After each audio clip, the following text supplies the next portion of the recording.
Olá, bom dia! Nesta manhã maravilhosa nós estamos aqui com mais uma palavra de Deus para as nossas vidas, com o nosso Minuto com Deus. Nesta manhã nós estaremos meditando na palavra de Deus que se encontra no livro de Atos dos Apóstolos. Nós vamos estar lendo o capítulo 6, nós vamos estar meditando acerca do versículo 8 do capítulo 6. Depois nós iremos para o capítulo 7 e estaremos meditando alguns versículos desse capítulo, o versículo 55, o versículo 56, o 59 e o 60.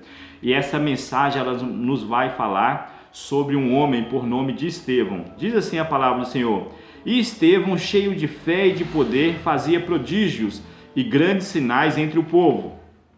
Capítulo 7, versículo 55.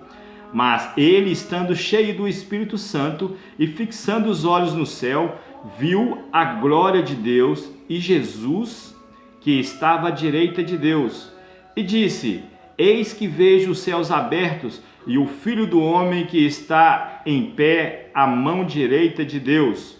Versículo 59. E apedrejaram a Estevão, que em invocação dizia: Senhor Jesus, recebe o meu espírito. E pondo-se de joelhos, clamou com grande voz: Senhor, não lhes impute esse pecado. E tendo dito isto, adormeceu. Nós vemos aqui uma palavra maravilhosa que nos traz aos nossos corações a reflexão nesta manhã. Nós vivemos um mundo onde eu tenho percebido que o amor de muitos estão esfriando.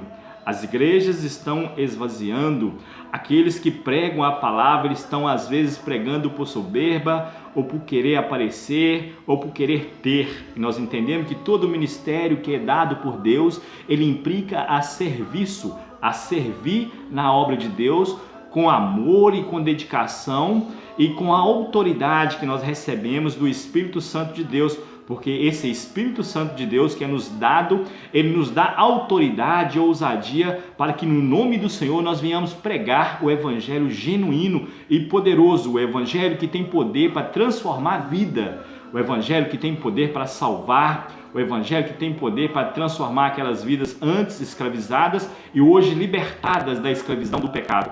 E nós vemos aqui acerca de um homem por nome Estevão. E a Bíblia fala que esse homem ele era cheio de fé, ele era cheio de poder e tinha fé. E esse homem operava prodígios e milagres naquela época.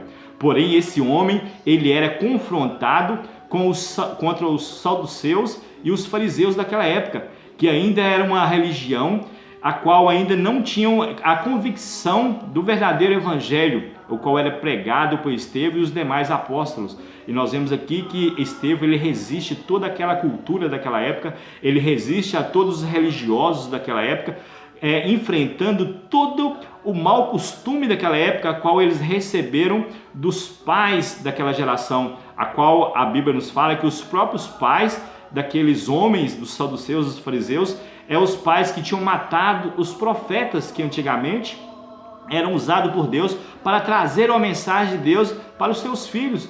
E as mensagens, na maioria das vezes, nem sempre agradavam o coração daqueles homens. E por isso eram perseguidos e por isso tiveram até as suas vidas tiradas. E agora vem Estevão com toda a autoridade no Espírito Santo de Deus e confronta aquele povo e começa a discorrer ali a história de Deus com a humanidade, transcorrendo desde Abraão até os dias de Jesus naquela época, passando por Moisés e falando que Deus, na sua infinita misericórdia, usou pela vida de Moisés para conduzir aquele povo no deserto. E hoje, naquela situação, naquela ocasião, Jesus estava dando continuidade àquele trabalho que Moisés tinha. Só que tem que Jesus, ele era diferentemente de Moisés, porque Jesus ele era 100% Deus e 100% homem. E nós vemos naquele dia, naquela época, que por pregar o verdadeiro e o genuíno evangelho, esse homem de Deus teve a sua vida ceifada naquele momento. A Bíblia nos fala que reuniram ali aquele grande povoado e começaram a apedrejar esse homem de Deus. E ele fala que ele viu o céu se abrir e ali ele viu a direita de Deus Pai Todo-Poderoso, Jesus Cristo de pé, recebendo, intercedendo e se agradando daquele evangelho que estava sendo pregado ali naquele momento. E a Bíblia nos fala que esse homem de Deus, ele estava cheio do Espírito Santo de Deus e que não se hesitou em pregar o verdadeiro evangelho, mesmo não agradando os religiosos daquela época. E nós trazemos para os nossos dias, nós devemos pregar a palavra, isso é um dever nosso, de ir de pregar o evangelho, para que todo aquele nele crê, não pereça, mas tenha vida eterna, e que ele seja batizado e transformado pelo poder no Espírito Santo. E aí esse homem, cheio do poder de Deus, tinha tudo ali naquele momento para espraguejar aquele povo. Ele fez o contrário, ele rogou a Deus pelo aquele povo, para que não imputasse sobre eles aquele ato ali, aquele ato de martírio, mas que tivesse misericórdia daquelas vidas.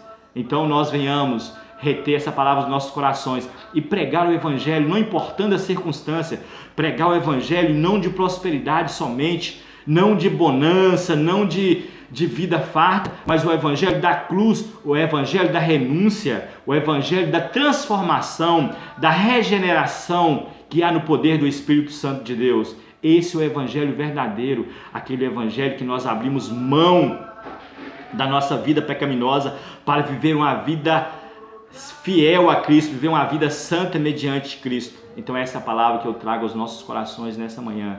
Não venhamos nos atemorizar, não venhamos ter medo diante da circunstância, porque é um Deus poderoso que zela por nós e é o Espírito Santo dele que nos dá essa ousadia e autoridade. Oremos assim: Senhor nosso Deus, eterno Pai, nós te agradecemos, Deus, por essa rica palavra, Senhor, e pedimos, ó Pai, que o Senhor esteja conosco nessa caminhada, que o Senhor, ó Pai, seja conosco como foi com Estevão ali naquele momento, e que nós venhamos pregar o genuíno e verdadeiro evangelho, não temendo, ó Pai, as perseguições que virão sobre nós, mas crendo, ó Pai, que importa é que nós preguemos o evangelho com sinceridade e com autoridade, e o verdadeiro e genuíno evangelho, não importando, ó Pai, a quem ele venha desagradar, mas importando, ó Deus, que nós venhamos agradar ao Senhor. Essa é a oração que eu faço nessa manhã em nome de Jesus, ó Pai.